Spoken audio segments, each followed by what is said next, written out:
கர்த்தருடைய பரிசுத்த நாமத்திற்கு மகிமை உண்டாகட்டும். இந்த அதிகாலை வேளையில் 52வது ஆராதனைக்கு வந்திருக்கிற உங்கள் அத்தனை பேரையும், நேரலையில் இணைக்கப்பட்டிருக்கிற அத்தனை பேரையும் வானத்தையும் பூமியும் படைத்த ஆண்டவராகிய இயேசுவின் நாமத்தில் அன்போடு நான் வாழ்த்துகிறேன், வரவேற்கிறேன். அற்புதர் இயேசு ஊழியத்தின் சார்பாக 52வது வாழ்த்துதலை நான் உங்களுக்கு பதிவு செய்து கொள்கிறேன். இந்த காலை தியானத்திற்கென்று தேவனுடைய ஆவியானவரால் திருவலம்பற்ற வார்த்தை, திட்டமும் தெளிவுமாய் நம்மோடு பேசும்படி ஆவியானவர் உணர்த்தின வார்த்தை, ஆமோஸ் எழுதின தீர்க்க தரிசன புஸ்தகம் 1071வது பக்கம் 9ஆம் அதிகாரம் 12வது வார்த்தை. எல்லாரும் எடுத்து வாசிக்கலாம், நான் வாசிக்கிறேன். அந்நாளிலே விழுந்து போன தாவீதின் கூடாரத்தை நான் திரும்ப எடுப்பித்து அதன் திறப்புகளை அடைத்து அதில் பழுதாய் போனவைகளை சீர்படுத்தி பூர்வ நாட்களில் இருந்தது போல அதை ஸ்தாபிப்பேன் என்று இதை செய்கிற கர்த்தர் சொல்கிறார். கைகளை தட்டி தேவனுக்கு ஒரு நன்றி சொல்லுவோமா? இதில் கடைசி வார்த்தை ரொம்ப ஆசீர்வாதமான வார்த்தை. பூர்வ நாட்களில் இருந்தது போல அதை ஸ்தாபிப்பேன் என்று இதை செய்கிற கர்த்தர் சொல்கிறார். ஆனால் அதற்கு மேல் வார்த்தை, விழுந்து போனதை எடுப்பித்து திறப்புகளை அடைத்து பழுதாய் போனவைகளை சீர்படுத்தி. இத்தனை வேலை செய்தாதான் அதை முந்தின சீருக்கு கொண்டு வர முடியும். வேதம் சொல்லுது தாவீதின் விழுந்து போன கூடாரம். அப்ப தாவீதின் கூடாரம்னா தாவீதினுடைய ஊழியம், தாவீதினுடைய அரசாட்சி, தாவீதினுடைய குடும்பம், தாவீதினுடைய வாழ்க்கை, மொத்தத்தில் அவனுக்குரிய எல்லாமே என்ன ஆயிடுச்சுன்னு வேதம் சொல்லுது. விழுந்து போன கூடாரம், விழுந்து போன ஊழியம், விழுந்து போன குடும்பம், விழுந்து போன வாழ்க்கை, விழுந்து போன அவனுடைய சகல காரியத்தையும் கர்த்தர் என்ன செய்ய போறாராம்? திரும்ப எடுப்பித்து. அப்ப கீழே கிடக்கிறத கர்த்தர் எடுப்பித்து அதுல திறப்புகள் நிறைய இருக்குதான். இப்ப பாருங்க, வீட்டில் இந்த ஆலயத்தில் கதவை திறந்து விட்டோன்னே உள்ள குளிர் வந்துருச்சு, உள்ள என்ன வந்துருச்சு? பூச்சிகள் உள்ள வந்துருச்சு, உள்ள வெளியில் இருக்கிற எல்லாமே உள்ள வந்துருச்சு. அப்ப கதவை திறந்து விட்டா வெளியில் இருக்கிறது எல்லாமே வந்துடும்.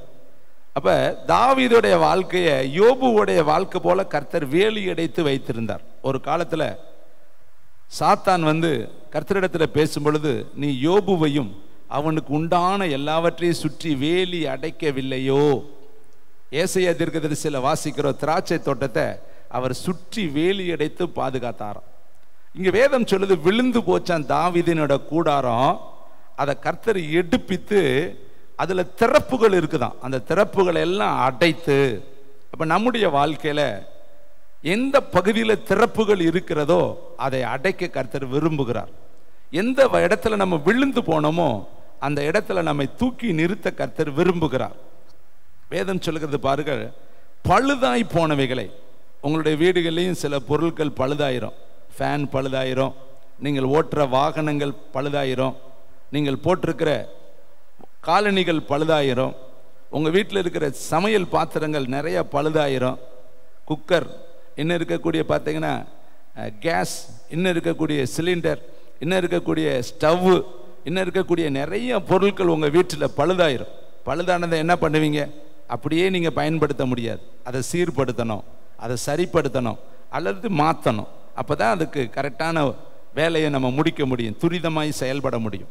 அப்போ நம்முடைய வாழ்க்கையிலையும் எங்கெங்கே பழுது இருக்குதோ, எங்கெங்கே திறப்பு இருக்குதோ, எங்கெங்கே விழுந்து போச்சோ அதை எல்லாவற்றையும் கர்த்தர் சரிப்படுத்தி உங்களை பூர்வ ஸ்தானத்திற்கு கொண்டு வர இந்த 52வது வாரத்தில் கர்த்தருடைய ஆவியானவர் சித்தம் கொண்டு இந்த நாட்களில் நம்மோடு பேசுகிறாரு. நேரலையில் இணைக்கப்பட்ட நிறைய பேரோடு கூட கர்த்தர் பேசுகிறார். நம்ம நினைக்கிறோம் செய்தி நமக்கு மட்டும்தான் என்று. இல்லை தேவனுடைய பிள்ளைகளே, இது உலகளாவில் இந்த தேவனுடைய வார்த்தை வெளியே போகிறது. அதில் தேவைப்பட்ட ஜனங்கள் யார் இருக்கிறார்களோ அவர்களுக்கு அந்த வார்த்தை கடந்து போகும். அதனால் இந்த செய்தியானது எல்லா ஜனங்களையும் மையப்படுத்தி தான் இங்கே தேவனுடைய வார்த்தை பிரசங்கிக்கப்படுகிறது. நம்ம நினைக்கக்கூடாது நமக்கு தான் பேசுகிறாங்க. இல்லை, கர்த்தருடைய வார்த்தை யாருக்கு தேவை இருக்கிறதோ அவர்களை நோக்கி அந்த வார்த்தை போகிறது. அப்போ இந்த கடைசி வாரத்தில் தேவன் நம்மகிட்ட எதிர்பார்க்கிற காரியம் என்னவென்றால், விழுந்து போனதை எடுப்பிக்க விரும்புகிறார், திறப்புகளை அடைக்க அவர் விரும்புகிறார். அடுத்து பழுதா இருக்கிறதை சரிப்படுத்தி என்ன செய்ய போறாராம், பூர்வத்தில் இருந்த ஸ்தானத்துல அதை கொண்டு வந்து நிறுத்த அவர் விரும்புகிறார். இதைத்தான் இந்த காலை வேளையில தேவனுடைய ஆவியானவர் செய்ய சித்தம் கொண்டிருக்கிறார். இதற்கு உதாரணமாக ஒரு 4 காரியங்களை வேதாகமத்திலிருந்து உங்கள் மத்தியில் நான் வைக்க விரும்புகிறேன். நீங்களும் வேதத்தை ஆராய்ந்து பார்த்து நம்முடைய வாழ்க்கையில இப்படிப்பட்ட சுவாபங்கள், சிந்தைகள், நினைவுகள், உணர்வுகள் இருந்தால் அதை சரிப்படுத்தி புது ஆண்டுக்குள்ள நம்ம பிரவேசிக்க தேவன் சித்தம் கொண்டிருக்கிறார். 1 நாளாகமம் புஸ்தகம் 15ஆம் அதிகாரம் 524வது பக்கம். தேங்க்யூ வண்டர்ஃபுல் த ஹோலி ஸ்பிரிட். 1 நாளாகமம் புஸ்தகம் 524வது பக்கம் 15ஆம் அதிகாரம் 13வது வசனத்தை நாம் வாசிக்கலாம். தாவீது சொல்கிற ஒரு வார்த்தை, முதலில் நீங்கள் அதை சுமக்காதபடியினால் நாம் நம்முடைய தேவனாய கர்த்தரை நியாயமானபடியே தேடாத போனபடியினாலும் அவர் நமக்குள்ளே அடி விழ பண்ணினார் என்றான். அப்படியே ஆசாரியரும் லேவியரும் இஸ்ரவேலின் தேவனாய கர்த்தரின் பெட்டியை கொண்டு வர தங்களை சுத்தம் பண்ணி கொண்டார்கள். இந்த வார்த்தை ரொம்ப முக்கியமான ஒரு வார்த்தை. தாவீது சொல்லுகிற ஒரு வார்த்தையை பாருங்களேன். முதலில் நீங்கள் அதை சுமக்காதபடியினாலும் நாம் நம்முடைய தேவனாய கர்த்தரை நியாயமான படி தேடாமல் போனபடியினாலும் அவர் நமக்குள்ளே அடி விழ பண்ணினார். முதல்ல சுமக்க வேண்டியதை நம்ம சுமக்கணும், தேட வேண்டிய நேரத்தில் நம்ம அவரை தேடணும். இந்த 2 வேலையும் செய்யாதபடியினால கர்த்தர் நமக்குள்ளே அடி விழ பண்ணினார். இது எங்கே எழுதப்பட்டிருக்கிறது? 2 சாமுவேல் புஸ்தகம் 6ஆம் அதிகாரம். எல்லாரும் வேதாகமத்தை எடுத்துக்கொள்வோம். 2 சாமுவேல் புஸ்தகம் 6ஆம் அதிகாரத்துக்கு கடந்து வாங்க. அங்கே எப்படி சுமக்க வேண்டியதை இவங்க சுமக்காமல் போனார்கள். 6ஆம் அதிகாரம் 3ஆம் வசனத்தை நான் வாசிக்கிறேன். தேவனுடைய பெட்டியை ஒரு புது ரதத்தின் மேல் ஏற்றி அதை கிபியாவில் இருக்கிற அபினத்தாவின் வீட்டிலிருந்து கொண்டு வந்தார்கள். அபினத்தாவின் குமாரனாகிய ஊசாவும் அகியோவும் அந்த புது ரதத்தை நடத்தினார்கள். அவர்களுடைய தேவனுடைய பெட்டியை ஏற்றி அதை கிபியாவில் இருக்கிற அபினத்தாவின் வீட்டிலிருந்து நடத்தி கொண்டு வருகிற போது அகியோ பெட்டிக்கு முன்பாக நடந்தான். வசனத்தை அப்படியே நீங்க படிச்சுக்கிட்டே வந்தீங்கன்னா 6வது வசனம், அவர்கள் நாகூரின் களம் இருக்கிற இடத்திற்கு வந்த பொழுது மாடுகள் மிரண்டு பெட்டியை அசைத்தபடியினால் ஊசா தேவனுடைய பெட்டியின் இடமாய் தன் கையை நீட்டி அதை பிடித்தான். அப்பொழுது கர்த்தருக்கு ஊசாயின் மேல் கோபம் உண்டது. அவனுடைய துணிவின் நிமித்தம் தேவன் அங்கே அவனை அடித்தார். அவன் அங்கே தேவனுடைய பெட்டி அண்டையில் செத்தான். இந்த ஒரு சம்பவத்தை நீங்க படித்தவர்கள், தியானித்தவர்களுக்கு இது இலகுவா புரியும், மற்றவங்களுக்கு இது கொஞ்சம் ஆழமா தெரியும். தேவனுடைய பெட்டியை சுமக்க வேண்டிய கடமை லேவியர்களுக்கு கர்த்தர் கொடுத்தார். 12 கோத்திரத்துல ஒரு கோத்திரம் லேவி கோத்திரம். இந்த லேவி கோத்திரத்துக்கு சுதந்திரம் கர்த்தர் மட்டும்தான். அவர்களுக்குன்னு சொந்த இடங்கள் கிடையாது, சொந்த வேலைகள் கிடையாது. கர்த்தர் சொன்னார், லேவி என்னுடையவன், நான் தான் அவனுக்கு சுதந்திரம். அவன் என்னுடைய ஆலயத்துல, பலிபீடத்துல ஆசாரிய ஊழியத்தை அவன் செய்து கொண்டிருப்பான். அப்ப லேவியர்களை கர்த்தர் தனக்கென்று பிரித்து கொண்டார். அதுல தான் மோசே வருகிறார், அதுல தான் ஆரோன் வருகிறார், அதுல தான் கோராக்கு கூட்டமே வருகிறது. இந்த லேவியர்கள் என்பவர்கள் கர்த்தருக்கென்று பிரித்தெடுக்கப்பட்டவர்கள். அவர்களுடைய வேலை ஆலயத்துல பனிமூட்டுகளில, ஆலயத்துல பலியிடுவது, தகன பலி செலுத்துவது, போஜன பலி செலுத்துவது, இன்னும் முக்கியமான பலிகளை செலுத்துவதற்கு கர்த்தர் அவர்களைத்தான் பிரத்யோகமாக பிரித்தெடுத்து, வேதம் சொல்லுது, ஆரோனை போல அழைக்கப்படாவிட்டால் ஒருவனும் இந்த கனமான ஊழியத்தை தானாக செய்ய முடியாது. அப்ப இந்த ஊழியம் செய்வது என்பது தேவனால் பிரித்தெடுக்கப்பட்ட லேவியர்களுடைய வேலை. இந்த வேலையை செய்கிறவர்களுடைய அடுத்த பொறுப்பு பெட்டியை அவர்கள் தான் சுமக்கணும். அந்த பெட்டி எங்க போனாலும் சரி அதை தோளில் தூக்கி சுமக்க வேண்டியது லேவியருடைய வேலை. நீங்கள் பார்த்தீங்கன்னா யோர்தான் நதியில போகும் பொழுது, பெட்டி போகும் பொழுது ஆசாரியர்கள், தேவனுடைய ஊழியர்கள், லேவியர்கள் அந்த பெட்டியை சுமந்து நின்றார்கள். அப்பொழுது யோர்தான் பிரவாகித்து வந்த யோர்தான் பின்னிட்டு போனது என்று சொல்லி வேதம் சொல்கிறது. அப்ப லேவியர்கள் பெட்டியை சுமக்கணும். ஆனா இங்க பாத்தீங்கன்னா வசனம் சொல்கிறது பாருங்க, 3ஆம் வசனம், தேவனுடைய பெட்டியை ஒரு புது ரதத்தின் மேல் ஏற்றி. இங்க 6வது வசனம், அவர்கள் நாகூரின் களம் இருக்கிற இடத்திற்கு வந்த பொழுது மாடுகள் மிரண்டு பெட்டியை என்ன பண்ணுச்சான்? அசைத்தபடியினால். அப்ப தேவனுடைய பெட்டி எது மேல போகுது? மாட்டு வண்டி மேல போகுது. யாரு சுமக்கணும்? லேவியர்கள் சுமக்கணும். இப்ப இந்த இடத்துல லேவியர்கள் சுமக்காம அந்த சுமையை தூக்கி வண்டி மேல வச்சுட்டு லேவியர்கள் எப்படி வர்றாங்க? அசால்ட்டா வர்றாங்க, பொறுப்பு இல்லாமல் வர்றாங்க, கண்டுக்காம வர்றாங்க. அவர்கள் சுமக்க வேண்டியதை மாடு சுமக்குது, அவர்கள் தூக்க வேண்டியதை மாடு தூக்குது. ஏனென்றால் அது பரிசுத்தமான ஒரு பெட்டி. அதை தொட்ட யாரும் அசுத்தமா இருந்தால் செத்துருவேன். அவ்வளவு வேதம் சொல்லுது, தீட்டுள்ளதவன் தொடுகிறதெல்லாம் தீட்டு. அந்த அப்பத்தை கூட தீட்டாயிட்டா தொடக்கூடாது, அவ்வளவு பரிசுத்தமானது அந்த அப்பம். அப்படிப்பட்ட ஒரு உடன்படிக்கை பெட்டிய அசால்ட்டா ஒரு மாட்டு வண்டியில ஏத்தி கொண்டு வரும் பொழுது மாடுகள் மிரண்டதான், பெட்டி அசைந்ததான். அந்த வீட்டில் இருந்த ஒரு மனுஷன் துணிந்து தொட்டானா, கர்த்தர் அங்கே அவனை அடித்தாரா, அவன் செத்தானா. அப்ப ஏன் கர்த்தரை அடித்தாரு? சுமக்க வேண்டியவன் சுமக்காம, தாங்க வேண்டியவன் தாங்காம மாட்டு வண்டியில ஏத்துனது. இந்த மாட்டு வண்டி எங்க இருந்து கண்டுபிடிச்சாங்க? அதுக்கு முன்னாடி நீங்க பார்த்தா பெலிஸ்தருடைய பட்டணத்துல தேவனுடைய பெட்டி சில மாதங்கள் அங்க இருக்கும்.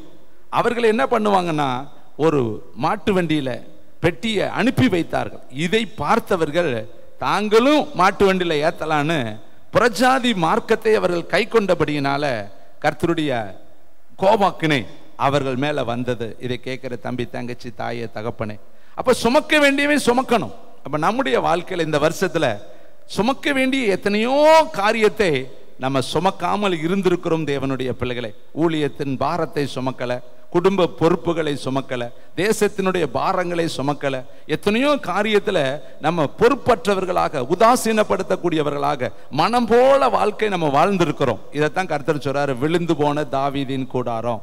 சுமக்க வேண்டிய நீ சுமக்காதபடி அந்த சுமையை யாரோ ஒருத்தருடைய தலையில நீ தூக்கி வைத்ததெல்லாம் தேவனுடைய 7 கண்களும் அது பார்த்திருக்கிறது. தேவனுடைய பிள்ளைகளே, அப்ப சுமக்க வேண்டியவன் சுமக்கணும். சுமக்காதது ஒரு பெரிய தேவனுடைய பார்வையில பாவமா இருக்கிறது. அடுத்து, நியாயமானபடி அவரை தேடாமல் போனபடியினால் காலைதோறும் அவரை தேடும் பொழுது அவர் கண்டடையலாம். வேதம் சொல்லுது, அதிகாலையில் என்னை தேடுகிறவர்கள் கண்டு அடைவார்கள் என்று சொல்லி வேதம் சொல்கிறது. அப்ப நம்முடைய வாழ்க்கையில எத்தனையோ காலை வேளை நம்ம அவரை தேடாமல் போனோம் என்பதை உங்களுக்கும் எனக்கும் நன்றாக தெரியும். தேவ சமூகத்தில் இருக்க வேண்டிய நேரத்துல எல்லாம் நம்ம உலகத்துல வாழ்ந்திருக்கிறோம், உறவுகளோடு வாழ்ந்திருக்கிறோம், பிரயாணங்களில் இருந்திருக்கிறோம். எத்தனையோ நேரத்துல கர்த்தருடைய கண்கள் நம்ம எதிர்பார்த்தது. அதிகாலையில இந்த மகள் என்னிடத்துல வருவாள் என்று சொல்லி கர்த்தருடைய கண்கள் எதிர்பார்த்து எதிர்பார்த்து எதிர்பார்த்து நம்ம அந்த நேரத்துல எல்லாம் நம்ம உலகத்திற்கு நேரத்தை செலவிட்டிருக்கிறோம். அப்படி நியாயமானபடி நம்ம எத்தனையோ முறை தேடாமல் போயிருக்கிறோம். இதைத்தான் கர்த்தர் சொல்றாரு, உன் வாழ்க்கையில விழுந்து போயிருக்கிற காரியங்களை எல்லாம் இன்னைக்கு சீர்படுத்தி உன்னை சரிப்படுத்தி உன்னை ஆதி ஸ்தானத்திற்கு கொண்டு வர அவர் விரும்புகிறாரு. ரெண்டாவது பாருங்கள், 1 ராஜாக்கள் புஸ்தகம் 18ஆம் அதிகாரம் 30வது வசனம், 455வது பக்கத்தை எடுத்துக்கொள்வோம். இங்கு ஒரு காரியத்தை நான் உங்களுக்கு நிழலாட்டமாய் காண்பிக்க விரும்புகிறேன். 1 ராஜாக்கள் புஸ்தகம் 18ஆம் அதிகாரம் 455வது பக்கம். Thank you Lord. 30வது வசனத்தை வாசிக்கலாம். அப்பொழுது எலியா சகல ஜனங்களையும் நோக்கி, என் கிட்டே வாருங்கள் என்றான். சகல ஜனங்களும் அவன் கிட்டே வந்த பொழுது தகர்க்கப்பட்ட கர்த்தருடைய பலிபீடத்தை அவன் செப்பனிட்டு. இங்க வேதம் சொல்லுது, ஆகாப் என்கிற இஸ்ரவேல் ராஜா, அங்க இருக்கிற ஜனங்கள் எல்லாரும் இஸ்ரவேலர்கள். ஆனா அவங்களுடைய நாட்டுல என்ன இல்லைன்னு வேதம் சொல்லுது, பலிபீடம் இல்லை. அந்த பலிபீடம் என்ன ஆய்விட்டது என்று வேதம் சொல்லுது, தகர்க்கப்பட்டு கிடக்குது, உடைக்கப்பட்டு கிடக்குது, உருக்குலைந்து கிடக்குது, நினைப்பற்று கிடக்குது, உதாசீனப்படுத்தப்பட்டு கிடக்குது, மறந்து போய் அது கிடக்குது. அந்த பலிபீடம் அங்கே எப்படி இருக்கு? கற்கள் இல்லாமல் கிடக்குது. அது தகர்க்கப்பட்டு உடைஞ்சு போய் கிடக்குது. காரணம் என்னன்னா, பலி செலுத்தப்படலை அப்படின்னு தான் அதோடைய அர்த்தம். அப்ப பேரு இஸ்ரவேலர்கள், ஆனால் தேவனுக்கு செலுத்த வேண்டிய பலிகளை செலுத்தல. நிறைய பலிகள் செலுத்தப்படணும். வேதம் சொல்லுது, ஒவ்வொரு வருஷத்துலையும் பலவிதமான அர்ப்பின் பண்டிகை, பலி செலுத்தணும். சேர்ப்பு கால பண்டிகை, அறுப்பு கால பண்டிகை, இதோ இன்னும் நிறைய பண்டிகைகளை கர்த்தர் சொல்றார். இந்த பண்டிகையெல்லாம் வருஷந்தோறும் நீ கொண்டாடணும் என்று கர்த்தர் எழுதி வைத்திருக்கிறார் மோசே மூலியமாய். ஆனா இந்த இஸ்ரவேலர்கள் எந்த பலியையும் செலுத்தல, எந்த பண்டிகையும் கொண்டாடல. காரணம், அந்த பலிபீடமே மறந்து போய், இடிஞ்சு போய், தகர்ந்து போய், உருக்குலைஞ்சு போய், இருக்கிற இடம் தெரியாமல் போயிருச்சு. அந்த இடத்துல வந்து நிற்கிற எலியா முதல்ல அதை எல்லாம் கவனித்து பார்க்கிறார். நீங்க பவுலடிகளை பார்த்தீங்கன்னா, நான் உங்கள் எல்லா இடத்தையும் சுற்றி திரிந்து உங்கள் ஆறாத முறைமைகளை நான் கவனித்தேன், அதுல பெயர் எழுதப்படாத ஒரு காரியத்தை நான் பார்த்தேன், நீங்கள் அறியாமல் தேடுகிற அவரையே நான் உங்களுக்கு அறிவிக்கிறேன்னு சொல்லி பவுலடிகள் எழுதுறாரு. இங்க பாருங்க, எலியா வந்து பார்க்கறான், அங்க பலிபீடம் கிடையாது, 450 பொய் தீர்க்கதரிசிகள் இருக்கிறாங்க, இன்னும் 400 ஏசபேலின் பொய் தீர்க்கதரிசிகள் அங்க இருக்கிறாங்க. எல்லாரும் இஸ்ரவேல் மக்கள் தான். அந்த இஸ்ரவேலை பத்தி நம்ம சொல்லவே தேவையில்லை. இத்தனை வருஷமா கர்த்தர் நடத்தி வந்த பிள்ளைகள். ஆனா இப்ப எல்லாத்தையும் மறந்து போயிட்டாங்க.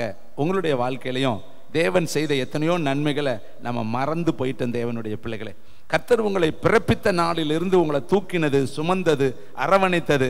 உங்களுடைய வர்த்தமானம் என்ன தெரியுமா? நீ பிறந்த நாளில தொப்புள் கொடி அறுக்கப்படாமல் இரத்த வெள்ளத்துல கடந்த. உன் பக்கத்துல நான் கடந்து போனேன், உன் மேல இரக்கம் செய்ய ஒருவருமே கிடையாது, உனக்காக பரிதாபப்பட ஒருவருமே கிடையாது. நான் உன் மேல பரிதாபப்பட்டு உன்னை எடுத்து கழுவி சுத்திகரித்து நான் உன்னை பராமரித்தேன். இதுதான் உன்னுடைய பிறப்பின் வர்த்தமானம் என்று சொல்லி எசேக்கியேல் தீர்க்கதரிசி புத்தகத்துல கர்த்தர் சொல்றாரு.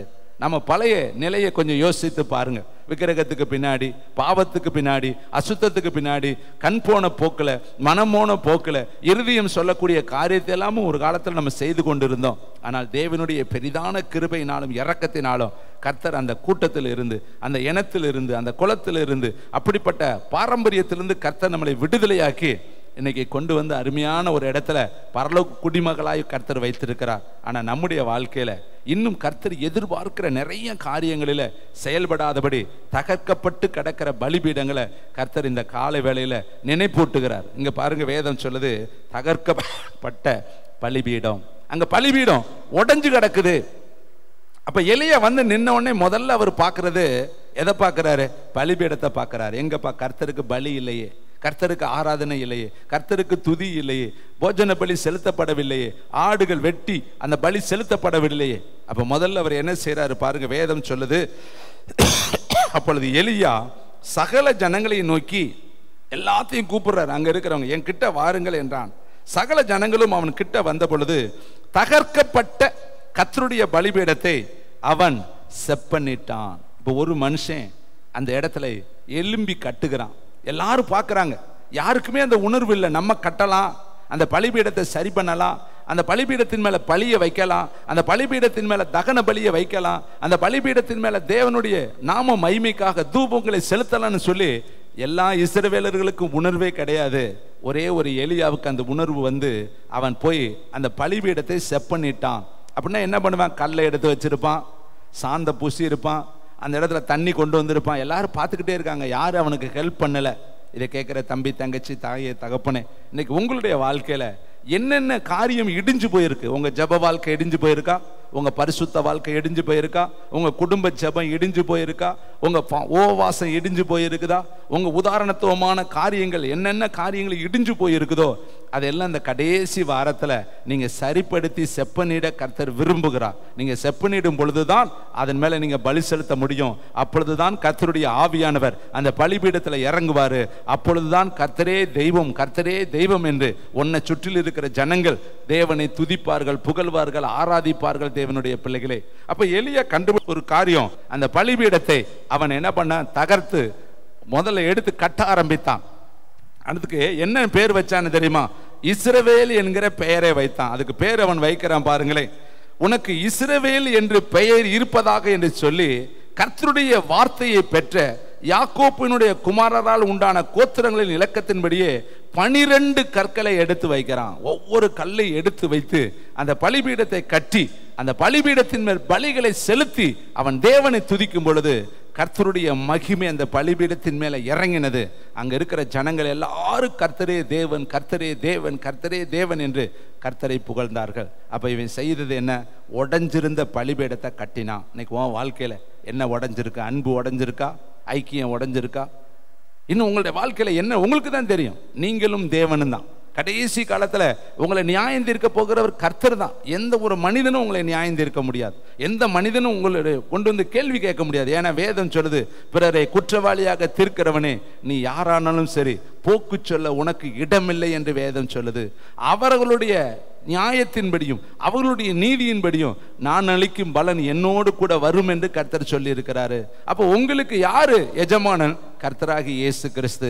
அவர் உங்களிடத்துல என்ன எதிர்பார்க்கிறாரு? உன் வாழ்க்கையில என்னென்ன தகர்க்கப்பட்டிருக்கு, உன் பொருத்தனை தகர்க்கப்பட்டிருக்கு, ஆதி அன்பு தகர்க்கப்பட்டிருக்கு, நீ தேவன் மேல வச்ச கரிசனை அன்பு தகர்க்கப்பட்டிருக்கு. இந்த வேதத்துல 3 காரியத்தை நான் நினைப்பூட்டிட்டு நான் தேவனுடைய வார்த்தைக்குள்ள போக விரும்புகிறேன். 1 சாமுவேல் புஸ்தகம் 15ஆம் அதிகாரம் 11வது வசனத்தை வாசிக்கலாமா?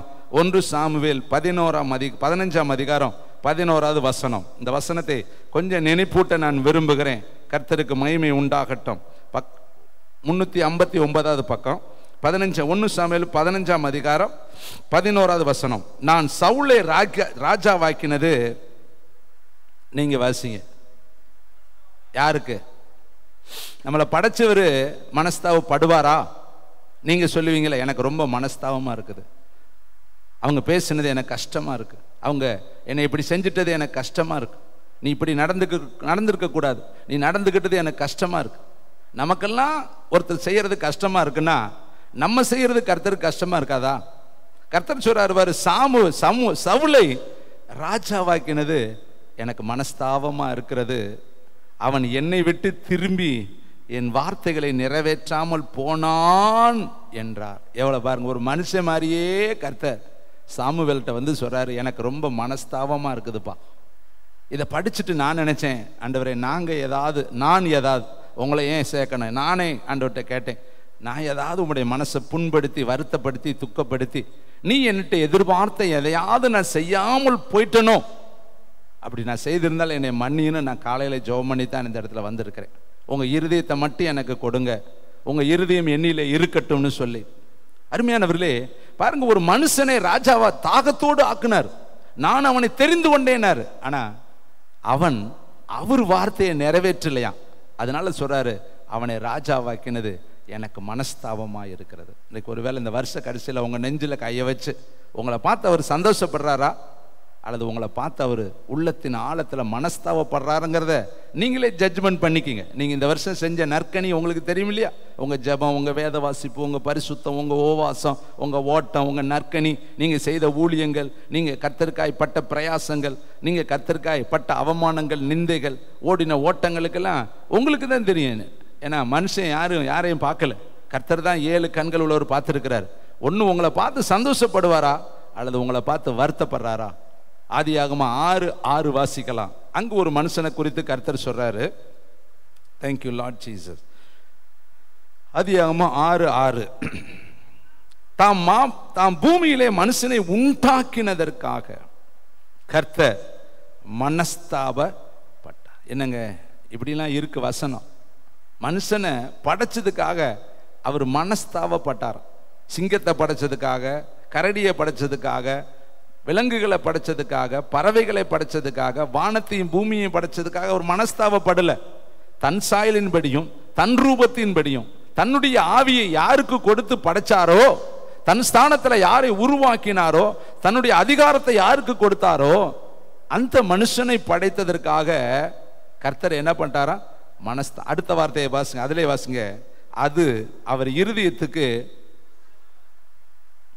நான் யோசிக்கலைங்க, கர்த்தருடைய வார்த்தை காலையில் எனக்கு நோக்கி வருது. சொல்லு, என் பிள்ளைகளுக்கு சொல், எனக்கு இருதயத்துக்கு व्यसனமா இருக்கு, என் மனதுக்கு ரொம்ப கஷ்டமா இருக்கு.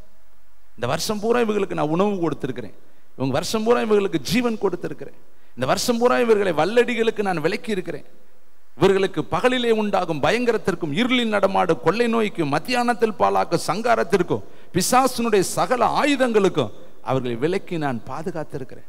இவர்களுடைய கண்களை கண்ணீருக்கு நான் தப்புவித்திருக்கிறேன், இவர்களுடைய கால்களை நான் வளைக்கி நான் தப்புவித்திருக்கிறேன், இவருடைய ஆத்துமாவளை கொள்ளை நோய்களுக்கு நான் தப்புவித்திருக்கிறேன்.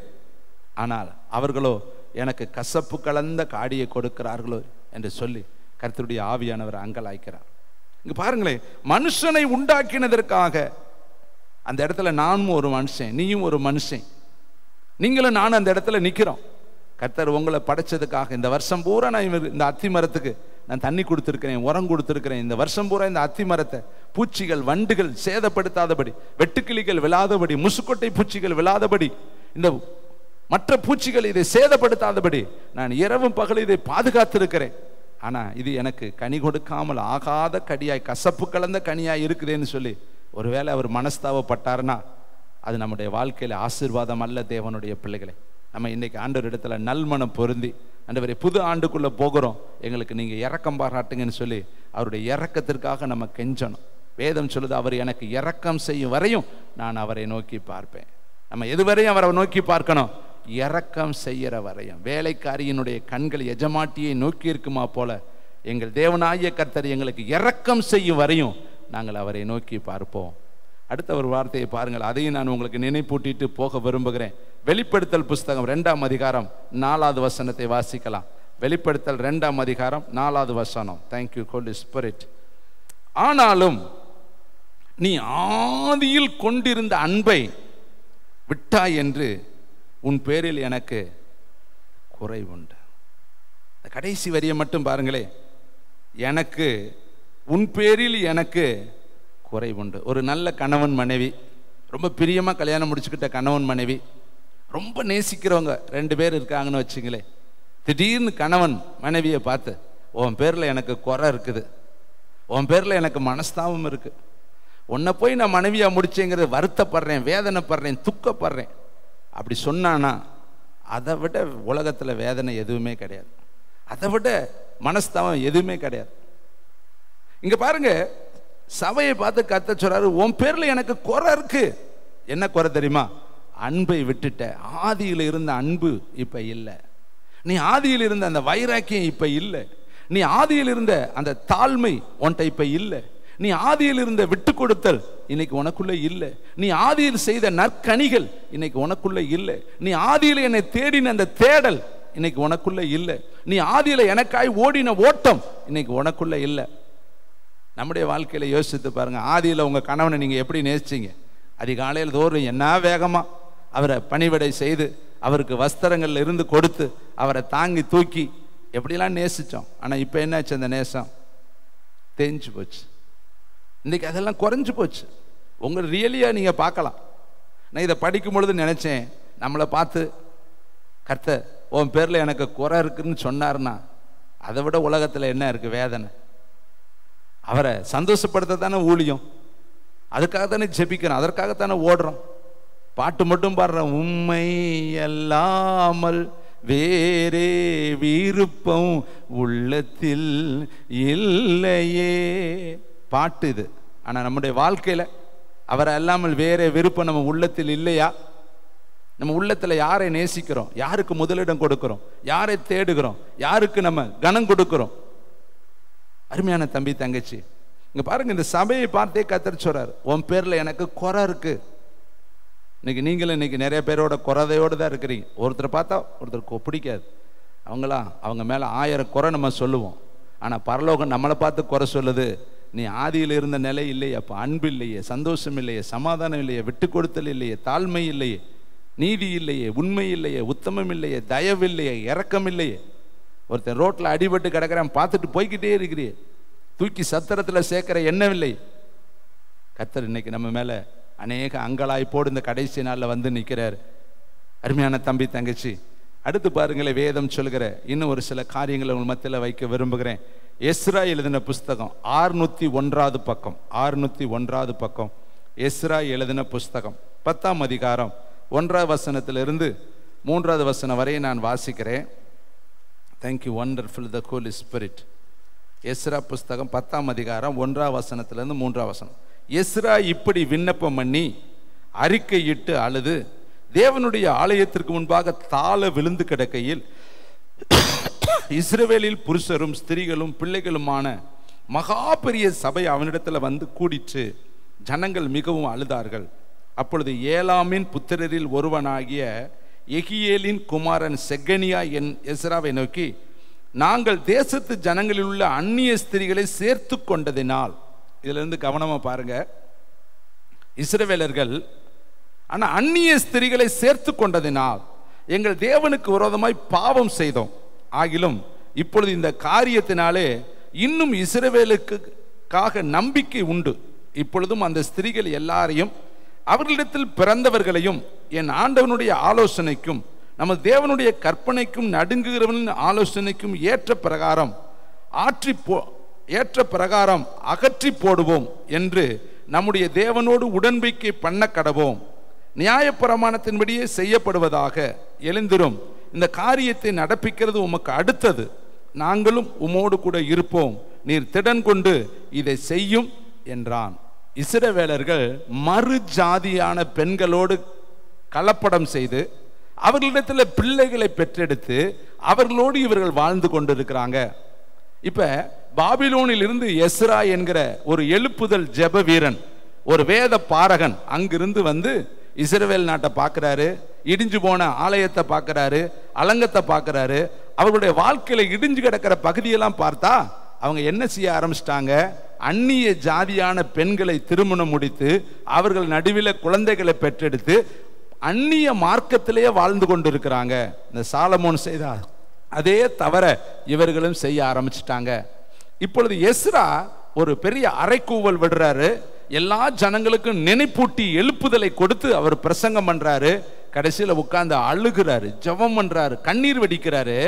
அப்ப என்ன பண்றாங்க? எல்லா மக்களும் அவரை தேடி வந்து சொல்றாங்க, 3வது வசனம், இப்பொழுது அந்த ஸ்திரீகள் எல்லாரையும் அவர்களிடத்தில் பிளந்தவர்களையும் என் ஆண்டவனுடைய ஆலோசனைக்கும் நமது தேவனுடைய கற்பனைக்கு நடுங்குகிறவனின் ஆலோசனைக்கும் ஏற்ற பிரகாரம் அகற்றி போடுவோம் என்று நம்முடைய தேவனோடு உடன்படிக்கை பண்ண கடவோம். நியாய பிரமாணத்தின்படியே செய்யப்படுவதாக. இப்ப எல்லாருக்குள்ளேயும் உடைஞ்சு போயிருக்கிற பலிபீடம், விழுந்து போயிருக்கிற அந்த கூடாரம், திறந்திருக்கிற அந்த கதவுகள், இன்னும் பார்த்தா பழுதா இருக்கிறதெல்லாம் சரிப்படுத்த எல்லாருக்கும் உணர்வு வந்துருச்சு. நாங்க அந்நிய ஸ்திரீகளோடு வாழ்ற வாழ்க்கை தேவனுக்கு வருத்தமா இருக்குது, வேதனையா இருக்குது. ஏன்னா வேதம் சொல்லுது, தேவனுடைய பிள்ளைகள் ஒரு நாள் விக்கிரகத்தோடு சம்பந்தம் வைக்க கூடாது, அவர்களோடு கூட உறவு ஏது என்று சொல்லி பவுலடிகள் எழுதுறார். அப்ப இந்த மக்கள் நாளடைவில் கால போக்குல புறஜாதி மார்க்கத்தை கை கொள்ள ஆரம்பிச்சிட்டாங்க. கலாத்தியருக்கு பவுல் எழுதும்போது சொல்றாரு, புத்தி இல்லாத கலாத்தியரே, நீங்க புறஜாதி மார்க்கத்தை பார்க்கிறது என்ன? நீங்கள் காலங்களையும் நேரங்களையும் சமயங்களையும் பார்க்கிறீர்களே, நீங்கள் இவ்வளவு புத்தியினரா? ஆவியில் ஆரம்பம் பண்ணின நீங்கள் இப்பொழுது மாம்சத்தில் போய் முடிக்க போறீங்களேன்னு அங்கலாய்த்து கலாத்தியர் சபைக்கு பவுல் நிருபம் எழுதுறாரு. இன்னைக்கு நம்முடைய வாழ்க்கையிலையும் நிறைய புறஜாதி மார்க்கம் நமக்குள்ள வந்துருச்சு இல்லையா? வேலை பார்க்குற இடத்துல அவங்க என்ன பண்றாங்களோ அதை நீங்களும் பண்றீங்க. யோசித்து பாருங்க.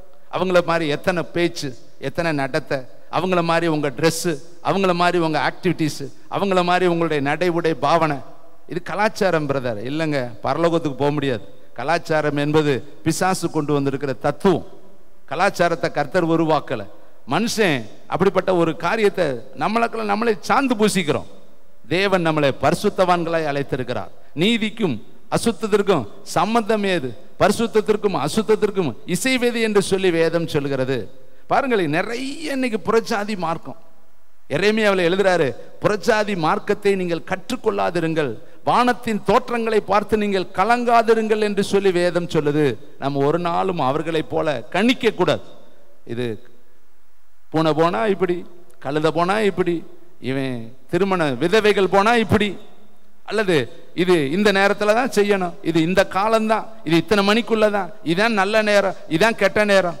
எத்தனை நம்முடைய வாழ்க்கையில் இந்த காரியங்களை நம்ம அபியாசப்படுத்தி கொண்டிருக்கிறோம். இதாங்க மற்றவர்களுடைய மனுஷனுடைய கற்பனைகளை ஏசப்பா அழகா சொன்னார். மனுஷருடைய கற்பனைகளை உபதேசங்களாய் போதித்து வீணாய் எனக்கு ஆராதனை செய்கிறார்கள் என்று ஏசையா சொல்லி இருக்கிறானே. இன்னைக்கு நம்மளுடைய வாழ்க்கையில மனுஷருடைய கற்பனை, எதுக்கு பார்த்தாலும் சகுனம், எதுக்கு பார்த்தாலும் வண்டியில் பார்த்தா அது கயிறு கட்டி இருக்கு, பார்த்தா அவங்கள மாதிரியே நம்ம பூஜை செஞ்சு கொண்டு இருக்கிறோம். யோசித்து பார், எவ்வளவு வருத்தமான ஒரு செய்தி. தேவன் எவ்வளவு நம்மளை பார்த்து வருத்தப்படுவார். நீ மனுஷனுடைய மார்க்கத்தை கை கொண்டு இருக்கிறியே, மனுஷனுடைய வழியில போய் கொண்டு இருக்கிறியே, இதெல்லாம் எங்க வேதத்துல இருக்கு பாருங்கள். இஸ்ரவேல் மக்கள் தான், ஆனால் மறுஜாதியான பெண்களோடு வாழ்ந்து மறுஜாதியான பெண்களுடைய வழக்கங்களை பழக்கங்களை தங்களுக்குள்ளே கொண்டு வந்து அவர்களுக்குள்ளே கூடி வாழ்ந்து பெண்களை பெற்றெடுத்து ஆண்களை பெற்றெடுத்து வம்சங்களை உருவாக்கி கர்த்தர் வருத்தப்பட்டார். அப்ப எல்லாரும் சொல்றாங்க, நாங்க அவங்க சென்சார் பண்ணிடுறோம், அவங்களெல்லாம் வெட்டி விட்டுறோம், அவங்களெல்லாம் அக்கறைப்படுத்திடுறோம், அவங்களெல்லாம் புறக்கணிச்சிடுறோம். நியாய பிரமாணத்தின்படி நம்முடைய வாழ்க்கை செய்யப்படுவதாக. பாருங்க, விழுந்து போன தாவீதின் கூடாரம், விழுந்து போன இஸ்ரவேலரின் கூடாரம், திறப்பாயிருக்கிற பகுதிகளை அங்க பழுதாய் போனவைகளை அவர்கள் சரிப்படுத்தி மீண்டும் பூர்வ நிலைக்கு அவர்கள் கடந்து வந்தாங்க. நம்முடைய வாழ்க்கையிலையும் யோசித்து பார்க்கணும். எத்தனை பாரம்பரியம் நமக்குள்ள இருக்கு. இன்னும் மற்றவர்களுடைய வார்த்தை நமக்குள்ள பேச்சு வருது. இன்னும் பார்த்தீங்கன்னா பின்னாடி பக்கத்தில் நீங்கள் படித்து பார்த்தீங்கன்னா அந்த வார்த்தை கூட பேசல வரமாட்டேது. பாருங்க, நெகேமியா எழுதின புஸ்தகம் 622 பக்கம். தயவுசெய்து இதை பாருங்க. இந்த இதெல்லாம் நீங்கள் படிச்சிருக்கும் பொழுது கவனிக்க மாட்டீங்க. ஆனால் ஆவியானவர் உங்களுக்கு நினைப்பூட்ட விரும்புகிறாரு. பரிசுத்த ஆவியானவருடைய வார்த்தை உங்களுக்குள்ள இது கடந்து வரட்டும். நெகேமியா எழுதின தீர்க்கதரிசன புஸ்தகம் 13 எழுப்புதலின் புஸ்தகம் 13ஆம் அதிகாரம் 14வது வசனத்திலிருந்து நான் வாசிக்கிறேன். தேங்க்யூ வண்டர்ஃபுல் த ஹோலி ஸ்பிரிட். இதற்கு முன்னே எங்களுடைய தேவனுடைய ஆலயத்தின் அறைகளை விசாரிக்க வைக்கப்பட்ட ஆசாரியரான எலியாப்பு தொபியாவோடு சம்பந்தம் கலந்தவனாயிருந்து, நல்லா கவனிக்கணும், எலியாப் அப்படிங்கிறவன் ஆசாரிய ஊழியம் செய்கிறவன், அங்கே ஆசாரிய ஊழியத்தில் இருக்கிறவன், ஆலயத்தில் இருக்கிறவன். அவன் யாரோடு சம்பந்தம் வச்சிருக்கிறானா? தொபியா. இன்னொருத்தருக்கேன் சன்பொல்லாத். நம்ம ஜபத்தில் சொல்லுவோம் சன்பொல்லாத், தொபியாக்க. அவங்கெல்லாம் யாரு? அலங்கத்தை கட்டவிடாதபடி தடை பண்ணினவர்கள். அவர்கள் எல்லாம் தேவனுடைய ஊழியத்துக்கு எதிரிகள். தேவனுடைய ஊழியத்தை ஸ்தாபிக்க விடாதபடி எதிர்ப்பாளர்களாக இருந்தவங்க தான் சன்பொல்லாத்து, தொபியாக்கள் எல்லாம். ஆனால் இந்த சன்பொல்லாத்தோடும் தொபியாவோடும் இந்த தேவனுடைய ஆலயத்தில் அறைகளை விசாரிக்க வைக்கப்பட்ட ஆசாரியனாக ஏலியாப்பு என்ன பண்ணினாரா? நீங்க பின்னாடி பக்கம் தொடர்ந்து வாசித்துட்டு வாங்க. 7வது வசனத்தை வாசிங்க. எருசலேமுக்கு வந்தேன், அப்பொழுது ஏலியாப் ஆசாரியன் இல்லையா, தொபியாவுக்கு தேவனுடைய ஆலயத்து பிரகாரங்களில் ஒரு அறையை ஆயத்தம் பண்ணினதினால் செய்த பொல்லாப்பை அறிந்து கொண்டேன். நல்லா கவனிங்க. தொபியா எங்க வந்துட்டான்? எதிர்ப்பாளர் ஆலயத்துக்குள்ள வந்து ஆலயத்துல தேவனுடைய ஊழியத்திற்கென்று வைக்கப்படுகிற பொருட்கள் இருக்கிற இடத்துல இவனுக்கு ஒரு அறையை ஏலியாப் கட்டி கொடுத்துட்டான். அந்த அறை கொடுத்துட்டான், முக்கியமான இடம். அப்ப ஆலயத்துக்குள்ளே எதிர்ப்பாளர் வந்து இன்னைக்கு உள்ள வந்து தங்கி இருக்கிறான். இந்த பொல்லாப்பை நான் கண்டேன். அடுத்து 9வது வசனத்தை வாசிங்க. 8வது வசனத்தை. அதனால் நான் மிகவும் மனமடிவாகி தொபியாவின் வீட்டு தட்டுமுட்டுக்களை எல்லாம் அந்த அறையில் இருந்து வெளியே எரிந்து விட்டேன். இத்தனை பேர், இத்தனை நாளா எல்லாரும் தானே வந்தேன். ஆனா ஒருத்தனுக்கு அந்த உணர்வு இல்லையே. தேவனுடைய ஆலயத்துக்குள்ள தொபியா இருக்கிறானே, தேவனுடைய பலிபீடத்தின் பொருள்கள் இருக்கிற இடத்துல தொபியா உட்கார்ந்து இருக்கிறானே அப்படிங்கிற எண்ணம் யாருக்குமே இல்லை. இன்னைக்கு உங்களுடைய வாழ்க்கையிலையும் உங்க வீட்டுக்குள்ள தொபியா இருக்கிறான், உங்க வேலையில தொபியா இருக்கிறான், உங்களுடைய பிரயாணத்துல தொபியா இருக்கிறான். நீங்க கர்த்தருக்கு கொடுக்க வேண்டிய இடத்தை யார் யாருக்கோ கொடுத்து வச்சிருக்கிறோம். இதை நம்ம அறியாமலே போய்கிட்டு இருக்கிறோம். நம்ம உங்களுக்குள்ளேயும் தொபியாவுடைய சுபாவம், தொபியாவுடைய காரியங்கள், எதிர்ப்பு காரியங்கள், தேவனுக்கு விருப்பமில்லாத நிறைய உங்களை எல்லைக்குள்ள வந்திருக்கு, ஆலயத்துக்குள்ளே வந்துருச்சான். அடுத்து பாருங்க 9வது வசனம். பின்னு நான் அறை வீடுகளை சுத்திகரிக்க சொல்லி தேவனுடைய ஆலயத்தின் பனிமூட்டுகளையும் காணிக்கைகளையும் சாம்பிராணிகளையும் அங்கே திரும்ப கொண்டு வந்து, அப்ப இதெல்லாம் இப்ப எங்க போச்சு? வெளியே போயிருச்சு. காரணம், தொபியா உள்ள வந்துட்டான். தொபியா வந்ததுனால எல்லாம் வெளியே போயிருச்சு.